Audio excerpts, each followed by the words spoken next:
the stuff back there. Oh. Yeah. Okay. Let me get you squared. Let me get you squared. I don't even know if I've got the damn graphic, but this is part of repair time.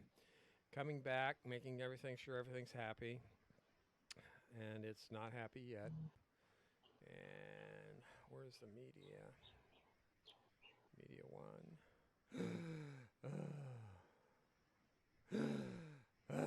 We don't have an intro today. We do not have an intro today. We got the old one, maybe.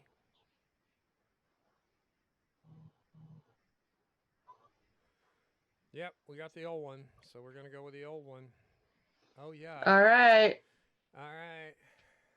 Let's do it. Let's do it.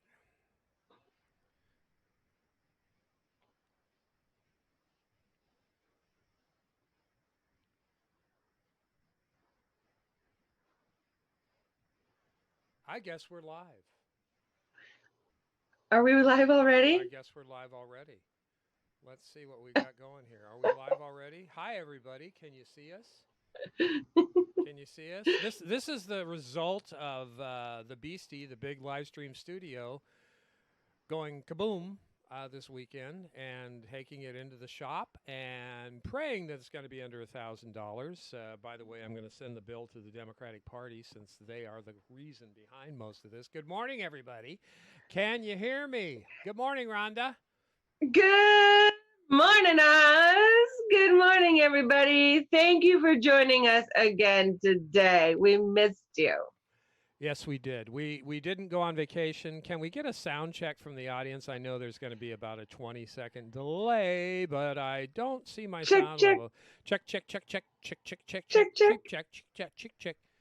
I think we might be okay because I did see Jilly Levin there say, "Okay, here we go." Like when we were starting to come up. So I'm hoping they can hear us now. Dennis, good morning. Guten Morgen. We Dennis. see and hear you from Al. Thank you, Al. Thanks, Al. Woo!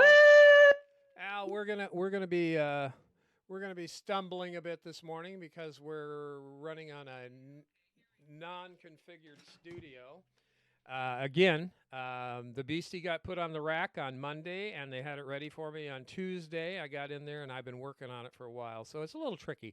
Anyway, good morning. I digress. Hi, Kendra. Hi, Jilly. Al, thanks, buddy. Jilly. Rhonda Walker, and yeah, could use a little more volume. Okay, I agree, Al. I'm seeing that right now. Let's see about a little more volume here. It seems a little bit weakage compared to what my normally loud-ass self is. Let's kick it up there. I think that's better. The crowd can tell us. It's the volume, damn it. So how's it look on your end? Yeah, you do sound better on my end, too. Sound better on your end, and you are nice and loud where you need to be. So I kicked it up. I'll have to adjust the sound. Apologize for the sound. But anyway, let's get on with the show today. We didn't have our opening sequence because it's lost in the Ethernet. So what's on? What are we talking about today, Rhonda? What do we got going on? Well, I think there's a couple of things going on, but something that's probably not too surprising to anybody. I hear that our Democrats just really aren't wanting to do anything for the people or anything progressive at all. What? Am I right on that?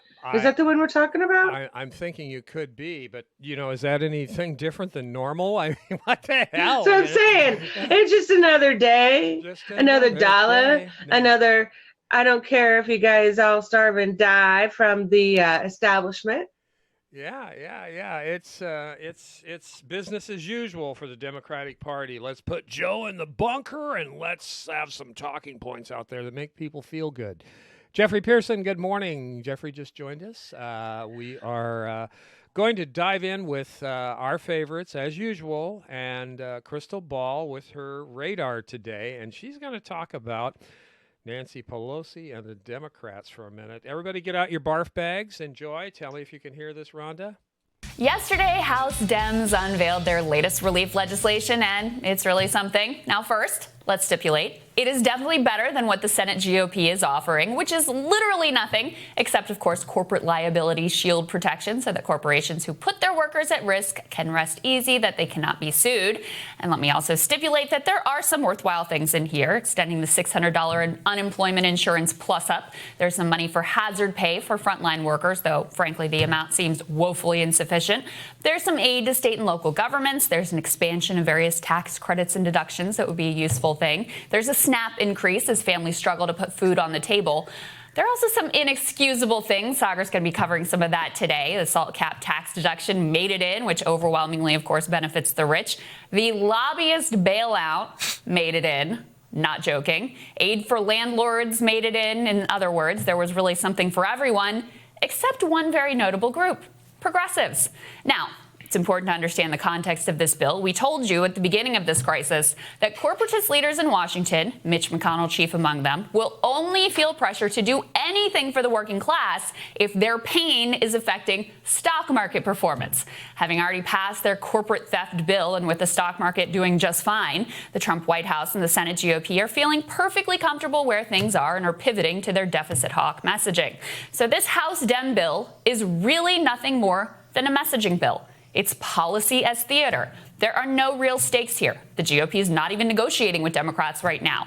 It's all about sending a message to the donor class that you got their backs, and it's about a parade of virtue signaling for the public so you can credibly say things would be so much better if the GOP had just gone along with your plan. Now, what I've been told is that establishment Dems are very eager to win over and excite the left of the party. Joe Biden's the next FDR, after all, guys. I've also been told that Democrats really want to be champions of small businesses and the working class. It's just those bad old Republicans standing in the way. Well, since this bill has no chance of getting through the Senate anyway, there's no constraints from the right. You could put together whatever your absolutely ideal package would be. And so what did Pelosi choose very specifically and deliberately to do? She decided to send a message by explicitly excluding the left's most important priorities. There is no temporary universal health care to deal with the fact that millions are losing their insurance in the midst of a pandemic. In fact, instead, there's a provision to help with COBRA, which is just basically a health insurance company giveaway. There's no recurring UBI payments through the duration of the crisis, even though wild-eyed socialists like Cory... I think you get the idea. Here we go again, everybody. Medicare for all. Pelosi just whips it out, pees all over it, and hypes the COBRA, the for-profit medical insurance scam. Rhonda, I know you've got a lot to say about this, coming from Washington State, across the nation. What's your view of the new bill by the Democrats? Oh, fuck. Fucking sucks. And, you know, she's right. And I think we said it before when it was the first bailout was coming, or whatever we call these things, stimulus, whatever. All the leverage was there that we had. We don't have any leverage now. And she's right. They could have came in with all the things, and just to have the looks of wanting to take care of the populace of the United States of America, but no, they think lobbyists are more important than the majority of all of us. Yeah. So there you go. Yeah, that's the thing with that. I mean, really, for the love of God, you know, the one thing, the litmus test for the nation of progressives, the one thing, isn't it Medicare for all? Really, isn't that it? That's what we're all about, because that's what will kill you. Yeah, it's a big one. Yeah, it's, you know, and that's my litmus test. And right now is the perfect time to freaking implement it. It's insane. And we're pushing hard here in Washington to pass a state one. But, you know, even if we get it, again, it's only one state. You know, we still want everybody covered.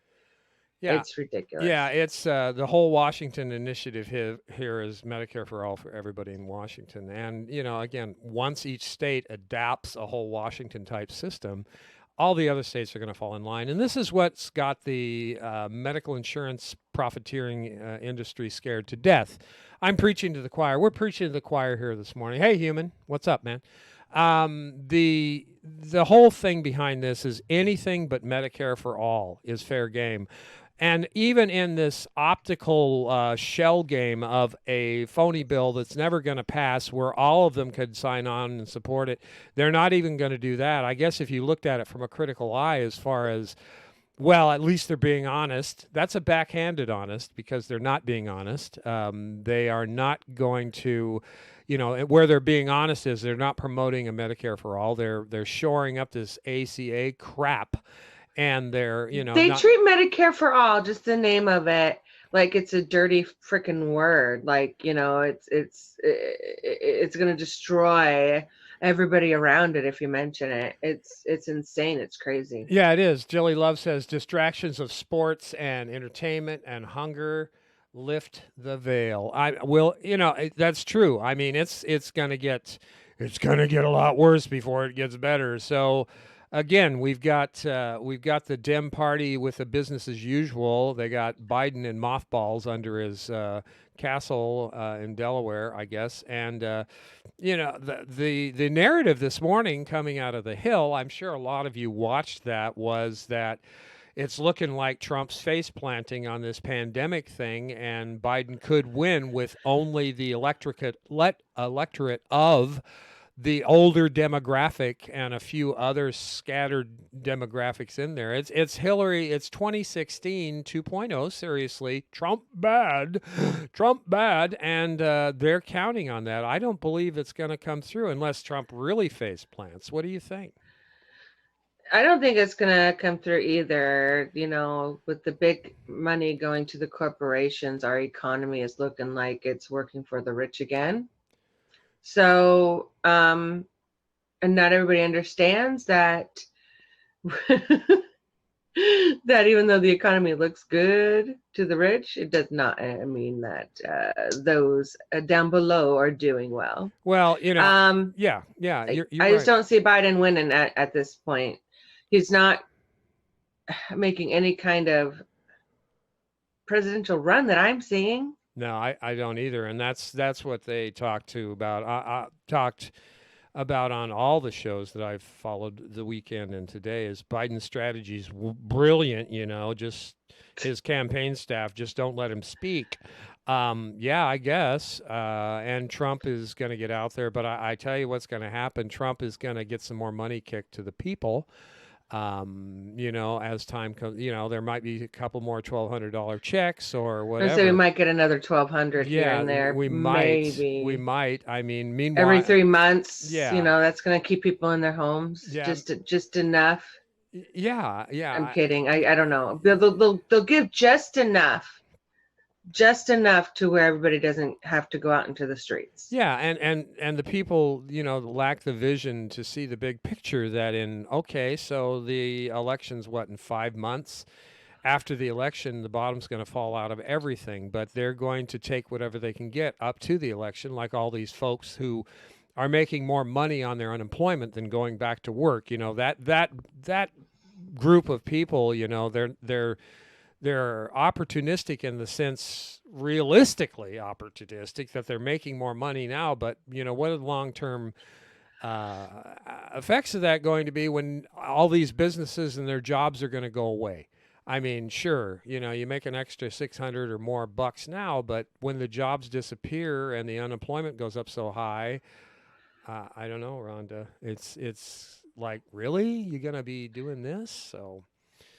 Yeah, they want to put, all these restrictions on us. But look at the corporations and the lobbyists and all that who are getting insane amounts of money. Yeah. It's beyond the pale. Let's see a little bit more on this, and I'll get the Wipey Award queued up. It's not going to be a long show this morning because I'm still beaten on the side of the computer to keep going. But here we go with a little bit further, the Pelosi bill.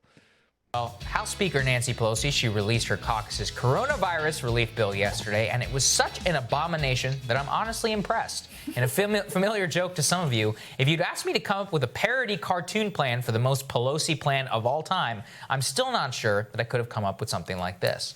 Analysts quickly pointed out that the bill repeals the state and local taxes cap deduction, which of course literally only helps her wealthy constituents in San Francisco and Chuck Schumer's wealthy constituents in New York City. And on top of that, the bill includes a bailout for the lobbying industry, a study on how to expand financial services to female-owned marijuana companies, and it cuts taxes to rich people in blue states who own real estate. It bails out mortgage servicers and even has a provision for bailing out debt collectors. All right, give me a break. I mean, oh my gosh! I mean, what the hell is going on? Yeah, I don't need to vet this because I see elements of this bill, that they're trying to shove down our throats or in other orifices.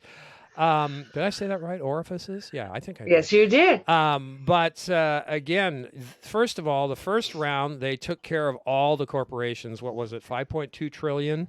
Yeah, something like that. So they're all healed up, and the stock market for the rich, has been fairly stable. Of course, yesterday it kind of took a dive. It doesn't look good today, but maybe they're thinking about the long-term effects of this pandemic.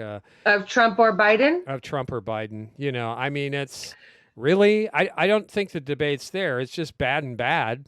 Again, the shaming from the vote blue no matter who people and everybody else under the sun. We're just kind of like screwed. So I guess we need to, instead of laying this all out on our faithful folks here, our friends, our family, with a negative bent, what can we do? What are we doing about this? And I hope to go into more of that a little bit further on. But what can we do? What are we doing in Washington State as far as candidates and running against incumbents, Rhonda?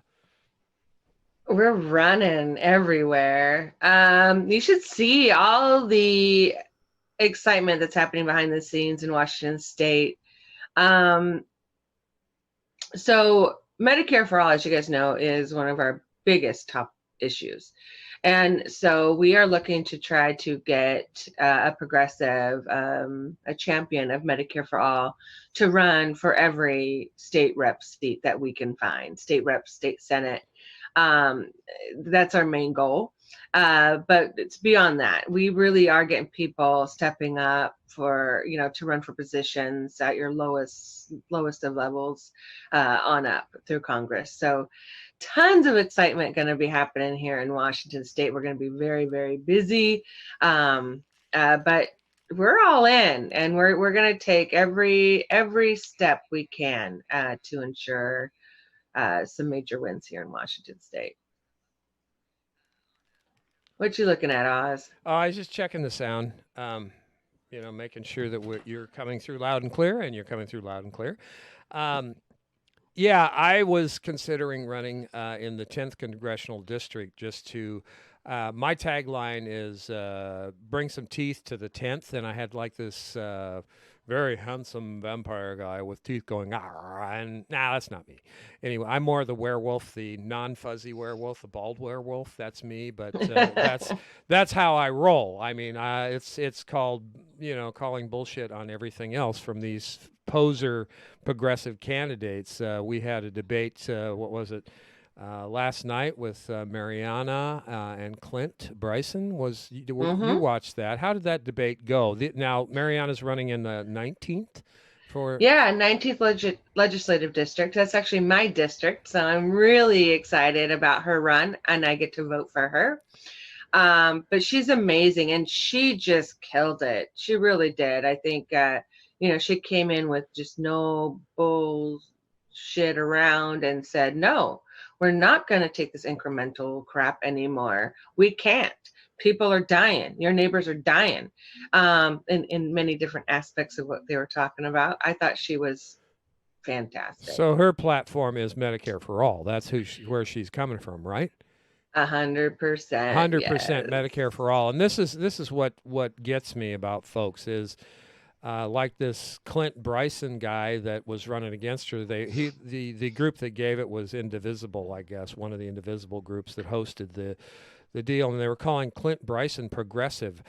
There's nothing progressive about somebody who promotes affordable and accessible health care.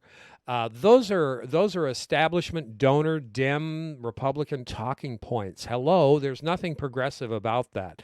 So what I'm advocating to those who may run, and like I was considering it, but I didn't want to, I didn't want to go through it because I think I would be more of an asset to other campaigns running for office as far as doing being on the staff, not a campaign manager, but more of a research and development as far as, or research on the candidate, opposition research. And all of you in this group, I could say you're probably opposition research people from the get-go because you're so engaged and focused on the political system right now, because that's what's killing us to death.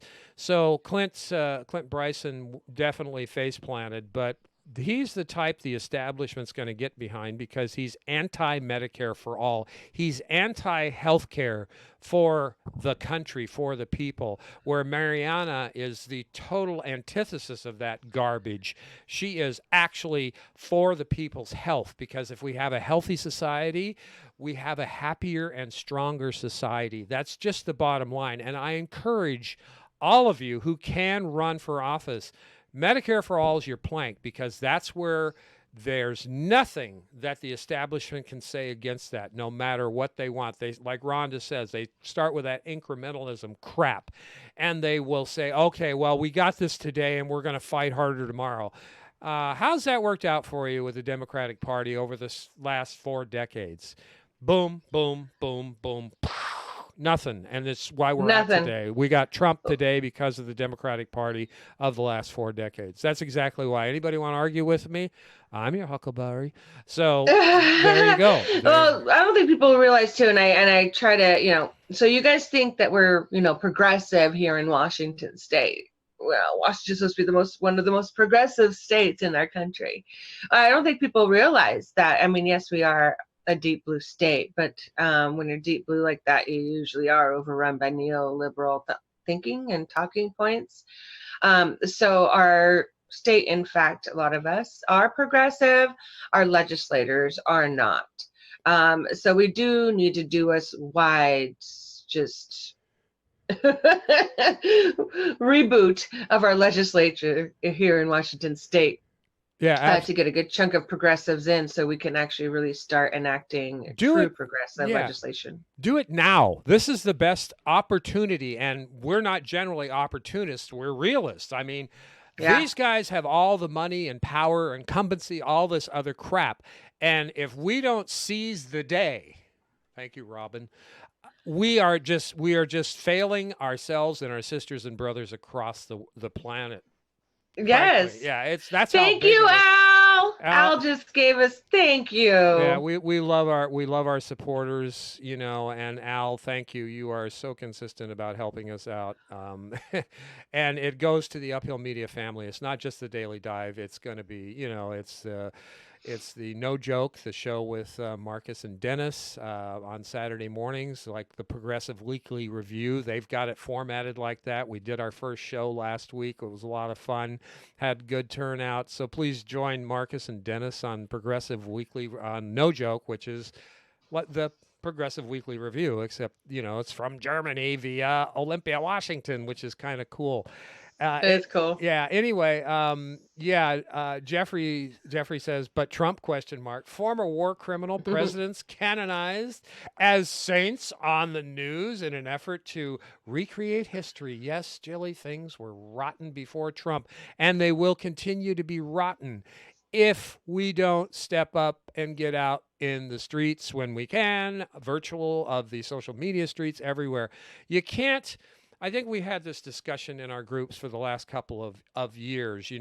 Some people are very passionate about getting out in the streets and knocking on doors and friends and neighbors. Yes, you have to do that. But you have to be engaged in the medium of the time, which is social media. So I say, no matter what, it's not a race. It's both have to be strong, consistent, and be effective. So all the things have to be strong and effective, and that's what we're building towards. I mean, we're going up against these two very established, very deep-rooted, corrupt corporations. So, and we're just, getting going. So our roots aren't as deep, but I'm telling you, we are definitely mightier. Yeah, we truly are, and everybody has their view on how to approach things, and I'm with you all for the most part because they're all elements. Not one of us necessarily has a unique idea all the time, but we do have some. I mean, Rhonda's come up with some. Amber, Courtney, Suzanne, Shanda, we all are activists in our own heart. Jeffrey Pearson, everybody, Jilly, we're part of this family. Human. Repeating, what is Human saying here?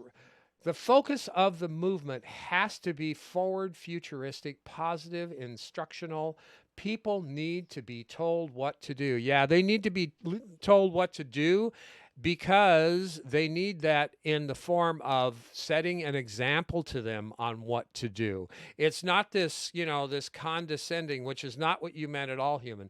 It's we have to be a team. We have to be self-starters. We have to all be facilitators. We all have to be leaders. We can't be hanging our hat on the AOCs and the Bernie Sanders because the result of that is not going to be the outcome we want. As we see, they have basically bent the knee to the establishment because that's the paradigm they perceive themselves working in. Now, I can't walk in their shoes, but I think that history proves that's not working out so well. Your view on that, Rhonda?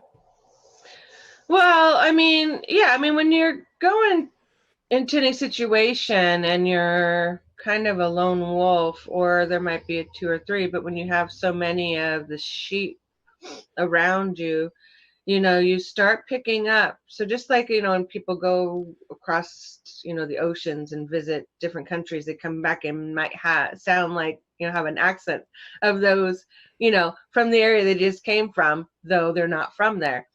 I think when you're surrounded by certain people, things do start, just shifting, because it does, I think, become more norm, when you're hearing things over and over again. They say it takes sometimes 7 times or more to hear something before you actually listen to it. But each time it's just like a little bit and a little bit. So what we need to do is really swell our Congress and Senate with progressive people enough to where they can at least reinforce our progressive thoughts and our issues that we're fighting for going forward, just to keep each other from conforming into the void around them. Yeah, I hope somebody got some screenshots of you holding your hands up. That's pretty cool. I like that. I like that. And your point is that, yeah, I think you're talking about the osmosis of being in a particular area of discourse, whether you're in the UK or you're in Germany or in Australia. That's where the talking points daily come in. And that's driven by the media, whether it's social media or mainstream media. And some people are comfortable with it. I think some of the points that they're trying to push in this country right now is that people just don't want all this coming in all at once. They just want to go back to sleep. And they're looking at Joe Biden as somebody that they can just go back to sleep with instead of this rigid Trump stuff every single day that the mainstream media is just punching into our skulls. Trump bad, Trump did this.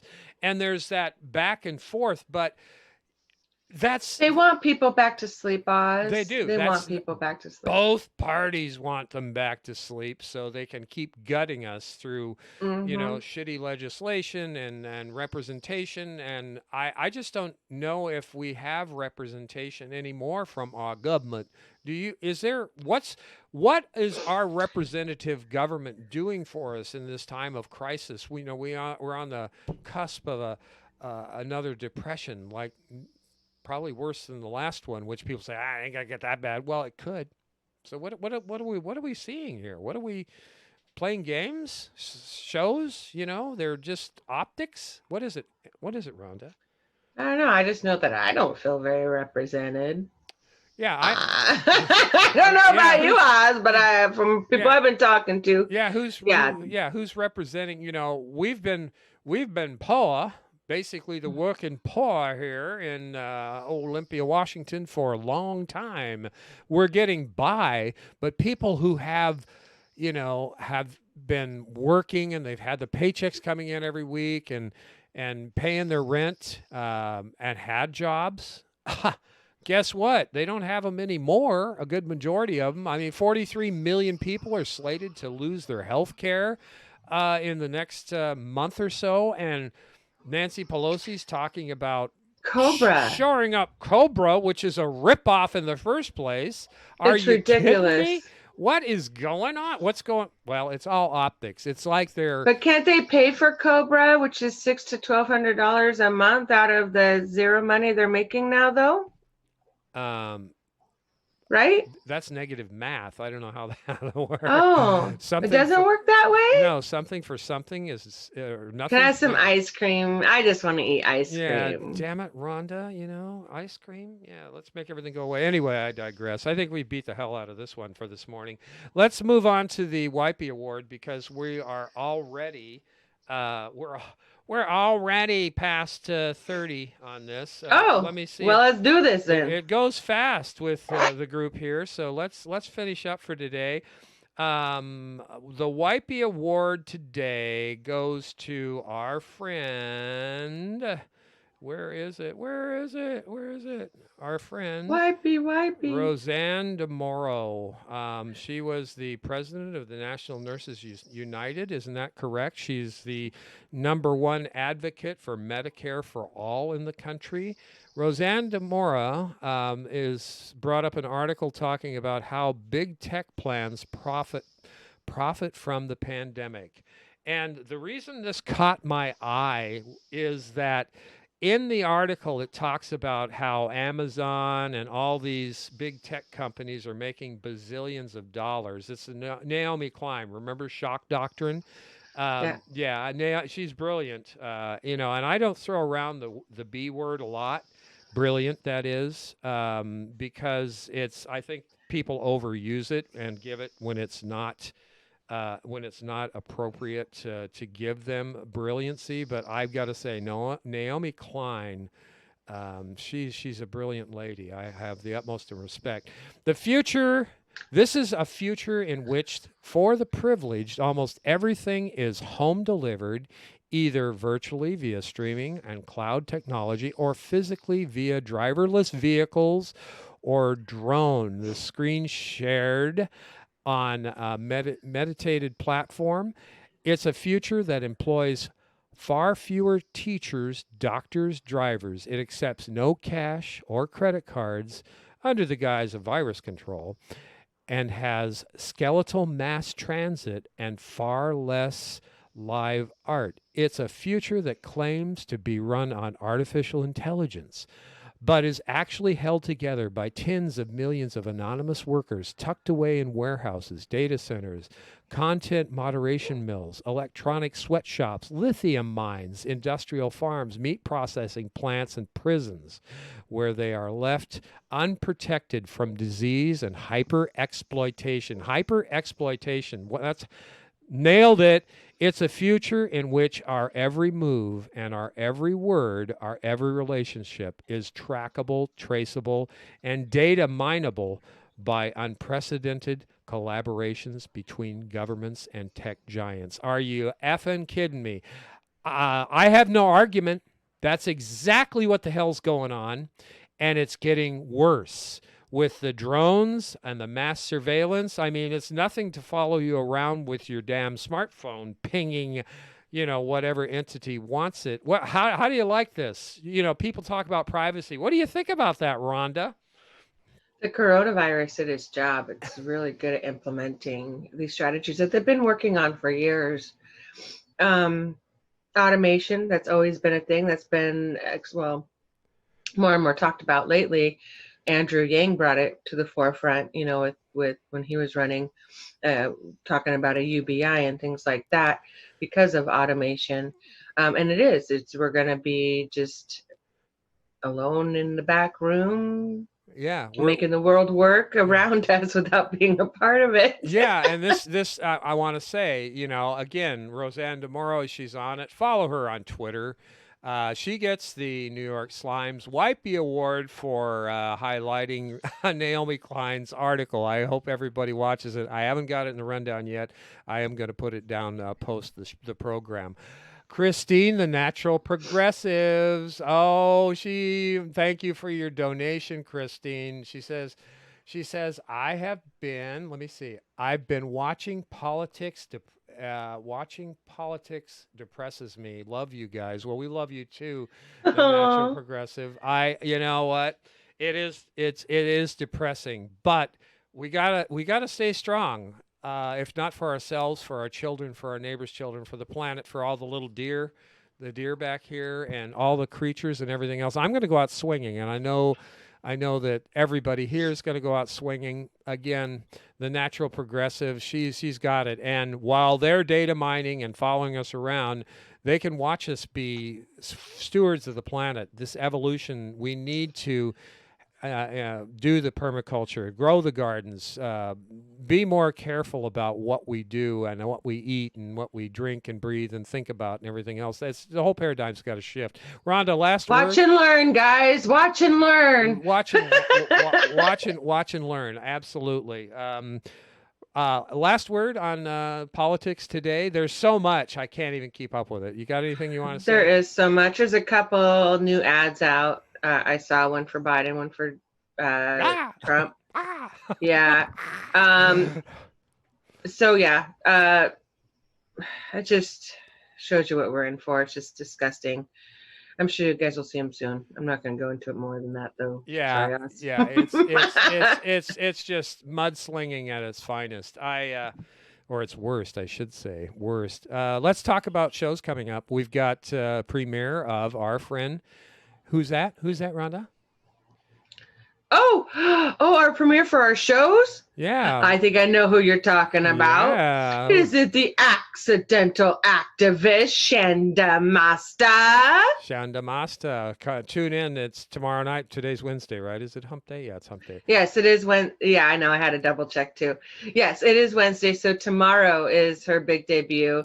I cannot wait. You guys are absolutely love her. Yeah, you will. Talk about uplifting and empowering. This gal is all of the above. Shanda is she's a diamond in a rough world. That's what she is. Oh, that is beautiful, Oz. Yeah, she is. She's terrific. Yes, it's true. She's terrific. So the Accidental Activist tomorrow night at 7 p.m. Pacific. Please join us. Support her. Always with premieres. We love to have everybody that's available come in. I know that Jimmy and the rest of them do their shows, but if you can come in and just support it, Shanda, we're going to kick off. We've got a lot of good things. That's right. I was going to say, I was trying to get her to push it to 8 because we won't be able to join because we have phone banks on Thursday. So I was hoping you guys can push her shows to 8 so we can join them. We did talk about that. And, FYI. And next week we will, I believe Shanda said, yes, we will push it to 8 because we want to work with all of our progressive friends. Well, I want to be there and watch live, so I'm being a little selfish here. Yeah, well, I know. We're partial. That's okay. That's okay. But yeah, we have. I believe Dennis is going to with Marcus another show, progressive Saturday morning, 10 a.m. Larry Taylor. Yeah, it was so great last week, guys. PDPR. We're rocking the rock fin. We're gaining some legs. We're starting to stand up from a crawling position, but it's going in there, and we've got a lot of fun things happening. Again, we're running long today, so again, shout out. Oh, the Accidental Activist is in the house. Hello, good morning, Shanda. Hi there. Yeah, and Pat the Batman fan and everybody else. Are you still there, Rhonda? I think I lost you for a second. I'm here. Okay, good. Schultze, good morning, Schultze. Hey, how's it going? So anyway, all of our shows, and I think Tyler's got something coming out this afternoon at 2:00. We haven't framed it up yet. It's kind of on the fly. It's political. You know anything about that? No. Okay. So you might have something pop up on the Uphill this afternoon, hopefully, because we always like good content. And suggestions for music and movie picks are always welcome. Today, the movie pick it's an oldie but a goodie. It's a very romantic one. I think some of you may have seen it. Ladyhawke, back in the day, 1985, with Matthew Broderick, Rutger Hauer, rest in peace, Rutger, he just passed away this year. Michelle Pfeiffer, gorgeous as ever. Ladyhawke, 1985. Tell me if you hear this, Rhonda. He was a pickpocket who thought that anything was better than prison. Little did he know, what he'd escaped from wasn't half as strange or frightening as what he'd stumbled into. I do not believe what I believe, Lord. These are magical, unexplainable matters, and I beg you not to make me a part of them. The knight who had saved him wanted only two things: to free his lover and to take his revenge. I have waited almost 2 years for a sign from God. Sir, the truth is I talk to God all the time. And no offense, but he never mentioned you. The pickpocket was the key to his plan. But would you send a thief to guard your treasure? He was the last one in the world to act like a hero. It just happened by itself. And he was drawn into a magical, romantic adventure. Matthew Broderick, Michelle Pfeiffer, Rutger Hauer, Ladyhawke. Yeah, Ladyhawke. Ladyhawke. Yeah, you've seen that, haven't you? Yes. I Oh, have. that was such a fun movie. And Pat the Batman fan pointed out, some of the trivia on that is that the music score for that time, it was the Alan Parsons Project, who I really enjoyed. They were kind of like their own thing back then, and they really nailed the songs with the imagery behind their songs and everything else. And Michelle Pfeiffer, she started out as a grocery clerk in Orange County, California, right down in Pat's area. So yeah, she was found checking out groceries back in the day, and look where she's at today. It's amazing. Dreams do come true for those who have talents that they just don't know, and they get found out. And Ladyhawke itself was like finding your way home, not only to love, but to where you are in society, which is bringing us to our Outgo song this week. Rhonda, you want to have any last words for the gang here this morning? And thank you, everybody. Just thank you again for joining us. I'm happy we're back at it. Thanks for dealing with us with not being here for a couple of days. We missed you, and we won't be going anywhere anytime soon. Hopefully, not unless we get droned. But again, we need to find our way home in our world, because we're not going to get any help from the Democratic establishment. We're not going to get any help from the Republicans or our government. So I'm going to dedicate this song to everybody in the group and everybody outside the group. I'm going to dedicate this to the accidental activist, because this is what we need to do, everybody. And I hope that I trust that you will all get on board, and we are the unified team that brings our country back to where it needs to be in many ways, shapes, and form. So for Shanda, Masta, this is kind of a warm-up to your wonderful show. I'm dedicating this to all of us, and Shanda, we are going to find our way home by Sugarline Blue.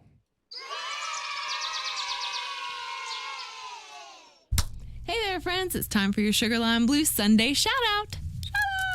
Shout out! We got Jeff, Russ, Dave. I'm Ashley of Sugarline Blue, and this Sunday shout-out is another retro Sunday shout-out going back out to Michael Hurtis. Michael, hope you re-enjoy your shout-out.